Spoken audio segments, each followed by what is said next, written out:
కనీసం కలం పర్రక్కపోయినా మానవత్వతంతో మంచి మాటలతో పోయి దానికి కొడవలి పట్టి సాటి మనుష్యుల గుత్తుకలు కోసే విష సంస్కృతి మనకు అవసరమా?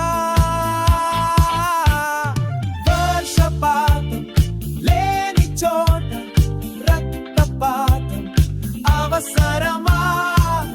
హిమపాతం తెలిసిన మనకు ప్రేమపాతం మరచితిమే.